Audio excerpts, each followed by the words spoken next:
Hello. അപ്പോൾ ഇന്നത്തെ രാവിലെ പരിപാടി വന്നിട്ട് റോസിനെ അങ്കവാടിയിലാക്കാൻ വേണ്ടി ഞാനും കൂടെ പോകുന്നുണ്ടായിരുന്നേ. കാര്യം എന്താണെന്ന് വഴിയെ പറയാവേ.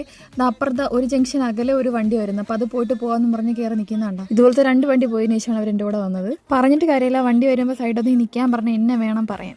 പിന്നെ പിള്ളേരല്ലേ, കുറച്ച് കഴിഞ്ഞപ്പോൾ അവർ വന്നിട്ടുണ്ടായിരുന്നേ. അപ്പോൾ ഞാനിവിടെ വരാനുള്ള കാര്യം എന്താണെന്ന് വെച്ചാൽ കുഞ്ഞുങ്ങളൊക്കെ നോക്കാൻ വേണ്ടിയിട്ട് ഒരു സിസ്റ്റർ വരുന്നുണ്ടായിരുന്നേ. അപ്പോൾ ആൾ 9:30 ആയപ്പോൾ എത്തിയിട്ടുണ്ടായിരുന്നു. റോസിൻ്റെ ടീച്ചർ നേരത്തെ വിളിച്ച് ഞങ്ങൾ അറിയിച്ചിട്ടുണ്ടായിരുന്നു. അപ്പോൾ ഈ അങ്കവാടിയിൽ പഠിക്കുന്ന പിള്ളേർക്ക് മാത്രമല്ല, ഈ ലൊക്കാലിറ്റിയിലെ എല്ലാ കുഞ്ഞുങ്ങൾക്കും കൊണ്ട് കാണിക്കാവുന്നതേ ഉള്ളൂ. അപ്പോൾ കുഞ്ഞുങ്ങളെ പറ്റിയിട്ട് നമുക്ക് എന്ത് ഡൗട്ട്സ് ഉണ്ടെങ്കിലും ആളടുത്ത് ചോദിച്ചിട്ടുണ്ടെങ്കിൽ നല്ല ക്രിസ്റ്റൽ ക്ലിയർ ആയിട്ട് പറഞ്ഞു തരും. നമ്മൾ അമ്മമാർക്ക് ഭയങ്കര ഒരു കൗൺസിലിംഗ് പോലെയാണ് എനിക്ക് തോന്നിയിട്ടുള്ളത്. ആൾ ഭയങ്കര ഫ്രണ്ട്ലിയാണ്. നോർമലി നമ്മളെ മക്കളെ ഡോക്ടറെ കാണിക്കാൻ പോകുന്നത് അവർക്ക് എന്തെങ്കിലും അസുഖം ഉള്ളപ്പോഴായിരിക്കും.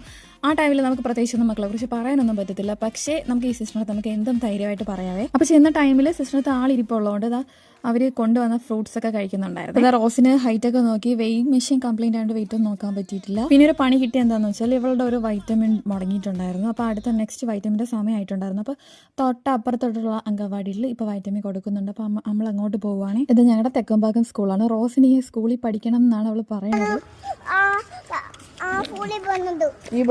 സ്കൂളിൽ പോവോ?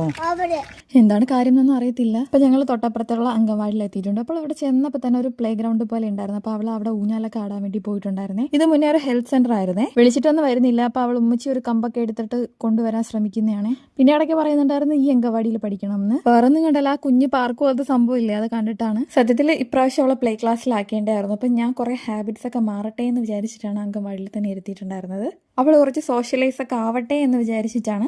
അതുപോലെ അവൾക്ക് കൂടിന് എൻ്റെ ബ്രദറിൻ്റെ മോളും കൂടെ ഉണ്ട്. സത്യം പറഞ്ഞാൽ 1 വർഷത്തോളം ഇവർക്ക് ഇപ്പോൾ വൈറ്റമിൻ ഡോസ് കൊടുത്തിട്ട് കഴിഞ്ഞ ജാനുവരിയിലാണ് കൊടുത്തിട്ടുണ്ടായിരുന്നത്. അത് എൻ്റെ ഒരു വലിയ മിസ്റ്റേക്കാണ്. എനിക്കിതിനെപ്പറ്റി അറിയത്തില്ലായിരുന്നു 6 മന്ത് കൂടുമ്പോൾ വൈറ്റമിൻ കൊടുക്കണം എന്ന്. അവിടെ വെയിറ്റ് എടുക്കാൻ വെച്ചിട്ട് ഇവിടെ ഞങ്ങൾ വെയിറ്റ് എടുത്തിട്ടുണ്ടായിരുന്നേ. അത് കഴിഞ്ഞിട്ട് ഇവളി പെട്ടെന്ന് ഓടുന്നത് എങ്ങോട്ടാണെന്ന് എനിക്ക് മനസ്സിലായി. അവൾ കളിക്കാൻ പോവുകയാണ്. അപ്പോൾ തന്നെ 10-11 വരെയൊക്കെ ആയിട്ടുണ്ടേ. ഇവൾ എൻ്റെ അടുത്ത് ഓൾറെഡി പറഞ്ഞിട്ടുണ്ടായിരുന്നു ഇവൾ ഇനി അങ്കവാടിയിൽ ഇരിക്കത്തില്ല എന്ന്.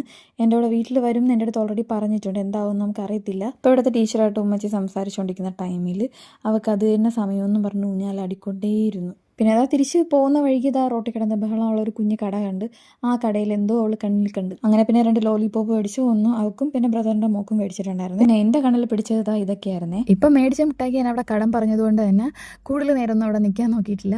പിന്നെ അവളെ വിളിച്ചുകൊണ്ട് ഞങ്ങൾ പോയേട്ടോ. അതിന്റെ തൊട്ടടുത്ത് തന്നെയാണ് നമ്മളെ തെക്കുംഭാഗത്തെ വഴിയോര വിശ്രമ കേന്ദ്രം. അതിനൊക്കെ തന്നെ ഒരു ചേച്ചി ചായയൊക്കെ ഉണ്ടാക്കി കൊടുക്കാറുണ്ട്. ദൂരെ യാത്രക്കാർക്കൊക്കെ ഭയങ്കര ആശ്വാസം കിട്ടുന്ന ഒരു സംഭവമാണ്. ഞങ്ങൾ പോണ വഴിക്ക് ഞങ്ങൾ എപ്പോഴും ഓട്ടം വിളിക്കണം. നമ്മളെ ഓട്ടോ മാമയെ കണ്ടിട്ടുണ്ട്. പിന്നെ മാമടുത്തൊക്കെ സംസാരിച്ച് മോൾ അങ്കവാടിയിലാക്കിയിട്ട് ഞങ്ങൾ അങ്ങ് വീട്ടിൽ പോയിട്ടുണ്ടായിരുന്നു. അപ്പോൾ വീഡിയോ ഇഷ്ടപ്പെട്ടിട്ടുണ്ടെങ്കിൽ ഒന്ന് ഫോളോ ചെയ്ത് ലൈക്ക് ചെയ്തേക്കണേ. അപ്പോൾ ശരി, അടുത്തൊരു വീഡിയോ ആയിട്ട് കാണുന്നവരെ ടാറ്റാ ബൈ.